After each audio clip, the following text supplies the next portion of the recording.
बोल गुरुदेव भगवान की जय। प्यारे कृष्ण कन्हैया लाल की जय।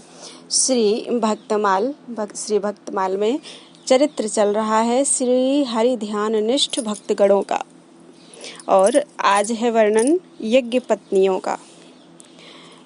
यज्ञ पत्नियां। श्याम सुंदर, हमें बहुत भूख लगी है, कोई भी उपाय करो। गौओं ने भरपेट कोमल हरित तृण चरकर सुशीतल यमुना जल पी लिया था और अब वे वृक्षों की छाया में बैठकर नेत्रों को आधा बंद करके रोमंथ कर रही थी।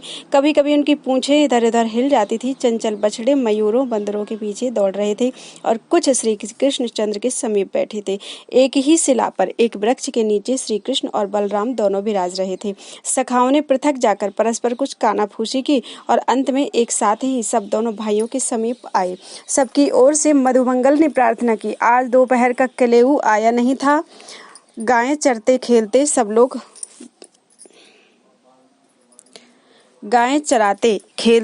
लोग बहुत दूर मथुरा की दिशा में चले आए थे।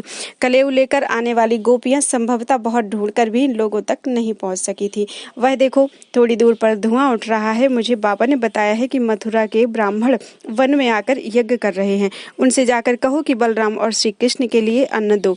ब्राह्मण अतिथियों का सत्कार करने वाले होते हैं। श्री कृष्ण ने एक और उंगली से संकेत किया। सबके सब उधर ही दौड़ गए। द्विजोत्तम गण, आपको प्रणाम। हमें बलराम और श्याम ने भेजा है। वे दोनों बहुत भूखे हैं और हम लोगों को भी भूख लगी है। अतिथि सत्कार से आपके यज्ञ में कोई दोष नहीं आएगा। भूमि में लेटकर प्रणाम करने के अनंतर गोप बालकों ने प्रार्थना की। ब्राह्मणों ने उधर देखा तक नहीं। यह उपेक्षा देखकर वे निराश होकर लौट आए। पुरुष तो निर्दय होते ही हैं, स्त्रियां दयालु होती हैं। अब की बार यज्ञ मंडप में ना जाकर स्त्रियों के लिए जो आवास बना हो वहां जाकर विप्र पत्नियों से कहो, वे अवश्य तुम्हें तुष्ट करेंगी। नंदनंदन ने सब सुनकर कहा, कन्हैया अब तो हम नहीं जाएंगे। तो स्त्रियों में हमें भेजकर उन मथुरा के मोटे ताजे चौबों से पिटवाना चाहता है। स्त्रियों से तेरी ही पटती है, तू ही जा। मधुमंगल ने रुष्ट होकर अस्वीकार कर दिया। भैया, यहाँ और कुछ है भी नहीं। इस वन में फल भी तो नहीं है। मुझे तो इतनी भूख लगी है कि चलने में भी असमर्थ हूँ। मेरे कहने से एक बार और जाओ। जब वह मयूर मुकुटी अनुरोध करे तो टालने का साहस ही किसमें है। री साध्वियों, अब हम आप सबको प्रणिपात करते हैं। नंदनंदन अपने अग्रज के साथ गाय चराते हुए समीप तक आ गए हैं। उन्होंने ही हमें आपके समीप भेजा है। वे बहुत भूखे हैं और हमारी सबकी भी यही दशा है। कृपा करके आप कुछ भोज्य पदार्थ प्रदान करें। इस बार सुबल ने प्रार्थना की। हमारे सौभाग्य संपूर्ण नारी आवास में हलचल मच गई। हाथ के कामों को एक ओर फेंक कर स्वर्ण थालों में बड़ी शीघ्रता से पकवानों को सजाने में सब आतुरता से व्यस्त हो गई। कौन सोचे कि इतना पदार्थ क्या होगा। अनेक प्रकार के चर्व, चोष, लेह और पेय अधिक से अधिक मात्रा में वे अपने पात्रों में भर लेना चाहती थी। बड़ी शीघ्रता से थाल सजाकर उन्होंने कहा, चलो हम उन नंद कुमार तक पहुंचा दें। बहुत दिनों से उन मनमोहन के अपूर्व सौंदर्य एवं गुणों का वर्णन सुनते आ रही थी। बड़ी उत्कंठा थी उस भुवन मोहन को एक बार देखने की। गोप कुमारों को आगे करके वे निकल पड़ी। ब्राह्मणों ने देखा कि उनकी स्त्रियां स्वर्ण थाल सजाए गोप बालकों के साथ जा रही हैं, तो वे श्रुबात छोड़कर पुकारते हुए दौड़े। गोप कुमार भय के मारे भाग खड़े हुए। द्विज पत्नियां भी दौड़ने लगी। केवल एक कोस के पति ने पकड़ लिया। बड़ा दुख हुआ उसे। श्री कृष्ण के दर्शन न होने की तीव्र वेदना हुई। इस कष्ट ने जन्म जन्मांतर के पाप भस्म कर दिए। नेत्र बंद करते ही हृदय में ललित त्रिभंगी वंशीधर प्रकट हो गए। अपार आनंद हुआ। समस्त पुण्यों का सुख भोग हो गया। एक पल में पाप और पुण्य के बिना शरीर कैसे टिके। वह तो मुक्त होकर भगवत धाम में पहुंच गई। श्यामं हिरण्य परिधिम बनमाल्य बहर धातु प्रवाल नटवेश मनुव्रतांसे विन्यस्त हस्तमितिरेण धुनानमब्जं कर्णोत्पलालक कपोल मुखाब्जहासम। इंदी वर दल श्याम शरीर, स्वर्णाभ पीतांबर धारण किए, गले में बनमाला तथा गुंजाओं की माला, सिर पर मयूर मुकुट, अनेक धातुओं से शरीर को नटों की भांति सजाए, एक सखा के कंधे पर दाहिना हाथ रखे और बाएं हाथ में एक विकच कमल लेकर घुमाते हुए मनमोहन को विप्र पत्नियों ने दूर से देखा। उन्होंने कानों में आधे खिले कमल पहन रखे थे, कपोलों पर घुंघराले अलके आ गई थी और उनका मुख कमल मंद मुस्कान से शोभित था। आकर उन द्विज पत्नियों ने स्वर्ण थाल सम्मुख रख दिए और एक टक उस मनोहर मूर्ति को देखने लगे। आप लोगों का स्वागत है, आपने बड़ा कष्ट किया, मुझे देखने आप आई, यह ठीक ही हुआ। अब आप सब लौटे, आप लोगों के पति आपकी प्रतीक्षा में होंगे, आपके बिना उनका यज्ञ कार्य रुका रहेगा। बड़े मधुर स्वरों में श्याम सुंदर ने उनसे अनुरोध किया, आप इस प्रकार निष्ठुर की भांति ना बोले, आपने शरणागत का परित्याग न करने की जो प्रतिज्ञा की है उसे सत्य करें। अपने समस्त बंधुओं का अनादर करके हम आपके श्री चरणों की शरण में आई हैं। हमारा परित्याग आपके लिए उचित नहीं है। भला हमारे पति, पिता, पुत्र और भाई हमें अपने घरों में अब क्यों रहने देंगे? हम आश्रयहीना हैं, हे सर्वाश्रय हमें आश्रय दें। रोते हुए उन सब ने प्रार्थना की, आप व्यर्थ शोक कर रही हैं, आपके पति आप लोगों का अनादर नहीं करेंगे। मेरे शरणागतों का तो देवता भी स्वागत करते हैं। आप घरों को लौटें, मर्यादा का पालन करें। श्याम सुंदर ने विवश किया, इच्छा न होने पर भी किसी प्रकार उन्हें लौटना ही पड़ा। उनके जाने पर मोहन ने अग्रज तथा सखाओं के साथ उनके लाए अन्न को उत्साह के साथ ग्रहण किया। जो अवशेष रहा उससे बन के कपियों ने अपनी तृप्ति की। द्विज पत्नियां श्री कृष्ण के पास से लौटी थीं, वे पतित पावन हो चुकी थी। उनको देखते ही ब्राह्मणों के हृदय का मल दूर हो गया, उनकी बुद्धि शुद्ध हो गई। उन्हें बड़ा पश्चाताप हुआ कि उन्होंने सर्वेश की याचना की उपेक्षा कर दी। ऐसी भगवत भक्ता स्त्रियों के पति होने के कारण उन्होंने अपने भाग्य की भूरी भूरी प्रशंसा की। बोलो वृंदावन बिहारी लाल की जय। अगली कथा है महाभाग्यवती ब्रज गोपियां। वंदे नंद ब्रज स्त्रीणां पादरेणुं भीक्षणसः यासां हरिकथोद्गीतं पुनाति भुवन त्रयम्। ब्रज की गोपांगनाओं के संबंध में हम जैसे पामर पुरुषों का कुछ कहना ही अपराध है। सुखदेव जी ने भी बड़ी ही सावधानी से श्रीमद् भागवत में कुछ कहा है, क्योंकि बिना तीनों गुणों से परे हुए कोई मनुष्य यथार्थ में गोपी तत्व को समझ ही नहीं सकता। जो बिना समझे केवल उस भाव की नकल करते हैं, उनसे तो पग पग पर अपराध बनने की संभावना है। सिंघनी का दूध सुवर्ण के ही पात्र में रह सकता है, दूसरी जगह वह टिक ही नहीं सकता। वह इतना गूढ़ रहस्य है कि आदर्श का भी आदर्श माना जाता है। जब तक हृदय में तनिक भी काम वासना हो, तब तक मनुष्य गोपी तत्व के विषय में कुछ कहने का अधिकारी नहीं है। तब तक तो वह यम नियम संयम ध्यान धारणा जप तप योग आदि के द्वारा काम वासना का क्षय करे, तब उसे गोपी प्रेम की ओर बढ़ने का अधिकार होगा। इसके बिना किए बढ़ेगा तो गिर जाएगा। इसीलिए नारद जी ने अपने भक्ति सूत्रों में गोपियों को परम प्रेम का आदर्श बताया है। सूरदास जी कहते हैं, गोपी प्रेम की ध्वजा वे हरि की परम आनंदिनी परम आह्लादिनी शक्तियां हैं। भगवान से भिन्न उनका कोई स्वरूप ही नहीं है। उद्धव जैसे ज्ञानी भी उनके अलौकिक प्रेम को देख कर कह उठे थे, आसाम हो चरण रेणु जुषाम हम श्याम वृंदावने किमपि गुल्म लतौषधीनाम। मैं यदि वृंदावन की कोई लता या गुल्म बन जाता तो कृतकृत्य हो जाता। क्यों? इसलिए कि महाभाग्यवती गोपियों के पावन पाद पद्मों की पराग राशि उड़ उड़कर मेरे ऊपर पड़ती।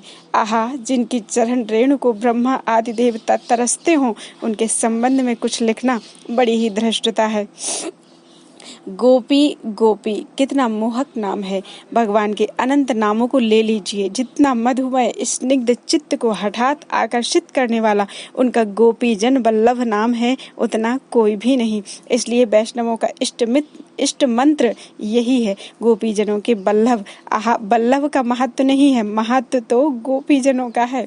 गोपी जन ना होते तो इन बल्लभ में इतना माधुर्य आता ही कहाँ से। भगवान से एक बार पूछा गया, तुम्हारे गुरु कौन हैं? उन्होंने कई नाम बताए। तब पूछा गया, असली गुरु कौन है?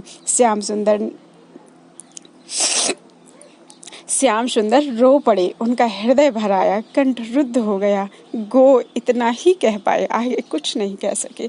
गोपी आहा गोपी, बे हमारे श्याम सुंदर की परम आराधनीय परम आदरणीय गुरु रूप हैं। हे जगत गुरु की भी गुरु रूपा देवी गण, तुम्हारे पाद पद्मों में पुनः पुनः प्रणाम है। श्याम सुंदर से पूछा गया, तुम कभी हारे हो? वे बोले, कभी नहीं। जरासंध से डरकर क्यों भागे? काल यवन के सामने भी तो भागे थे। इन सब का समाधान उन्होंने किया। भागना और बात है, हारना और बात है। सिंह जब शिकार को मारता है तो उसे पकड़ने को 10 कदम पीछे भी हट जाता है। जोर से दौड़ने के लिए पीछे हटना ही पड़ता है। यह तो विद्या है, रण कौशल है। हारने के मानी है दूसरे के अधीन हो जाना, उसके हाथ की कठपुतली बन जाना। भगवान से पूछा गया, किसी से नहीं हारे? वे सोच में पड़ गए और बोले, हाँ हारे, क्यों नहीं? गोपियों से तो हम सदा हारे ही हुए हैं। श्याम सुंदर से पूछा गया, तुम्हें वेद शास्त्र निर्लेप कहते हैं, तुम क्या लक्ष्मी के बिना रह सकते हो? वे बोले, अवश्य, इसमें क्या, वह तो मेरी दासी है। क्या ब्रह्मा के बिना रह सकते हो? उन्होंने कहा, मेरे प्रत्येक श्वास में अनंत ब्रह्मा उत्पन्न होते हैं और प्रश्वास में बहुत से ब्रह्मा पेट में चले जाते हैं, तो क्या जगत के बिना भी रह सकते हो? भगवान ने कहा, जगत तो मेरी भ्रकुटी के संकेत में पैदा होता है और पलक मारते ही समाप्त हो जाता है। फिर पूछा गया, क्या वृंदावन के बिना, क्या ब्रजांगनाओं के बिना रह सकते हो? श्याम सुंदर रो पड़े, नहीं, यह मैं सुन भी नहीं सकता। रहने की तो बात ही अलग रही। गोपी तत्व को अभी तक किसी ने ठीक ठीक समझा ही नहीं, आगे भी कोई यथार्थ में समझेगा ऐसी आशा नहीं है। रस मर्मज्ञ आचार्य गण गोपियों के 4 भेद बताते हैं। एक नित्य गोपी, दूसरा ऋचा रूपा गोपी, तीसरा ऋषि रूपा गोपी, चौथा पुण्य प्राप्त गोपी। एक तो सदा जो गोलोक में भगवान के साथ रहती हैं, वे गोपिकाएं वृंदावन में अवतरित हुई। दूसरी वेद की ऋचाओं ने बड़ी तपस्या की थी, वे गोपी रूप में प्रकट हुई। तीसरे ऋषियों ने दंडकारण्य में प्रभु से कांता भाव के रसास्वादन का वरदान मांगा था, वे गोपी रूप में प्रकट हुए। चौथे जिन्होंने सुकृत कर्मों से ऋषियों के वरदान से कृष्ण बल्लभा होने का वरदान पाया था, ये सभी कृष्ण प्रिया और भगवत अनुगामिनी हुई। श्री गोपी जनों के संबंध में एक बात और है जिसे सुनने समझने के भी अधिकारी सब नहीं है। आज तक इतिहास में श्रवण भक्ति के सर्वश्रेष्ठ उदाहरण महाराज परीक्षित जी हैं। इनसे बढ़कर श्रोता तो कदाचित ही कोई हो, क्योंकि इन्होंने स्वयं कहा है, नैषाति दुस्सहा छुन्मां त्यक्तोदमपि बाधते पिबन्तं त्वन्मुखाम्भोज अच्युतम हरिकथामृतम। सबसे अधिक दुस्सह भूख और प्यास है, सो वह भी मुझे तनिक भी क्लेश नहीं पहुंचा रही है, क्योंकि आपके मुख से जो हरि कथा रूपी अमृत टपक रहा है, उसे पीने से मैं सब कुछ भूल गया हूँ। सुखदेव जी ने यह सोचकर कि बड़ा अच्छा श्रोता है, इसे गोपी प्रेम की असली कथा सुनानी चाहिए, कथा आरंभ की। भगवान पीता रात्रि शरदोत्फुल्ल मल्लिका। यहाँ से शुरू किया। भगवान की बंसी सुनकर कोई बच्चे को दूध पिला रही थी, वह वैसे ही भागी। कोई दूध दुह रही थी, वहीं से चल दी। कोई अंजन लगा रही थी, एक ही आंख में लगा पाई थी, वैसे ही भागी। कोई केश बांध रही थी, उसी दशा में चल दी। किसी ने कहीं का वस्त्र कहीं पहन लिया, और इस तरह सुखदेव जी बड़ी उमंग में वर्णन कर रहे थे। बीच में ही परीक्षित जी बोल उठे, कृष्णम विदुः परम कांतम न तु ब्रह्म तया मुने गुण प्रवाहो परमस्ताशाम गुण धियाम कथम। हे महामुनि, वे गोपिकाएं तो भगवान को अपना एक प्रियजन सुहृद मानती थी। उनका श्री कृष्ण में ब्रह्म भाव तो था ही नहीं, तब उन्हें संसार से मुक्ति कैसे मिल गई? मुक्ति तो ज्ञान के बिना होती नहीं, और उनका चित्त आसक्त था माया के गुणों में। सुखदेव जी ने अपना माथा ठोका, अरे बाप रे बाप, यह अभी गोपियों को समझा ही नहीं। कहता है उन्हें मुक्ति कैसे मिली? ज्ञान तो हुआ ही नहीं। गोपियों की और मुक्ति, उनको और ज्ञान की कमी। प्रश्न सुनकर शुक्राचार्य जी बड़े जोर से बिगड़े और बोले, उक्तम पुरस्तादे तत्ते चैद्यः सिद्धिम यथागतः दिशन्नपि हृषीकेशं किमुताधोक्षज प्रिया। बाबा, मैं तुझे पहले ही बता चुका हूँ कि अरे दुष्ट बुद्धि शिशुपाल उन अखिलेश्वर प्रभु से द्वेष करके ही मुक्त हो गया। सो भले मानुष, ये तो उन परमेश्वर की प्रिया थी, उन्हें प्यार करती थी, उनसे कैसे भी संबंध हो तो सही, उनसे कैसे भी संबंध हो तो सही। जब उनसे द्वेष करने पर असुरों को मुक्ति मिलती है तो प्रेम करने वालों को और फिर उन गोपियों को जिन्होंने अपना सर्वस्व उन प्रभु को ही समझ रखा है, उन्हें क्या मिलेगा तुझे कैसे बताऊं, तू तो अभी मुक्ति के ही चक्कर में है। इसके बाद श्री सुखदेव जी ने भगवान की दिव्य रास लीला का वर्णन किया, जिसका रहस्य गोपी भाव की स्फुरना हुए बिना नहीं समझा जा सकता। श्री राधा जी के परम भक्त संत श्री हठी जी ने गोपियों की अपार महिमा को समझकर ही गोपी पद पंकज पराग होने की अभिलाषा निम्न मनोहारी पद में व्यक्त की है। को उमा राज रमा राज जमा राज को रामचंद्र सुख कंद नाम नाधे में, को ध्यावे गणपति फनपति सुरपति, को देव ध्याय फल लेत पल आधे में। हठी को आधार निराधार की आधार तू ही, जप तप जोग यज्ञ कछुवे न साधे में। कटे कोटि बाधे मुनि धरत समाधे, ऐसे राधे पद रावर सदा ही अव राधे में। गिरि कीजे गोधन मयूर नव कुंजन को, पशु कीजे महाराज नंद के बगर को। नर कौन तौन जौन राधे राधे नाम रटे, तट कीजे बरकुल कालिंदी कगर को। इतने पे जोई कछु कीजिए कुंवर कान, राखिए न आन फेर हठी के झगर को। गोपी पद पंकज पराग कीजे महाराज, तृण कीजे राव रे गोकुल नगर को। बोलो वृंदावन बिहारी लाल की जय। प्रभु प्राप्ति के मार्ग का अनुसरण करने वाले भक्त। प्राचीन बरहि सत्यव्रत, रहुगण सगर भगीरथ, वाल्मीकि मिथिलेश गए। जे जे गोविंद पथ रुकमंगद हरिचंद, भरत दधीचि उदारा, सुरथ सुधनवा शिविर सुमति अति बलि की दारा। नील मोर ध्वज ताम्र ध्वज अलर्क कीर्ति राचि हो, अग्री अंग्री अंबुज पांसु को, जन्म जन्म हो जाची हो।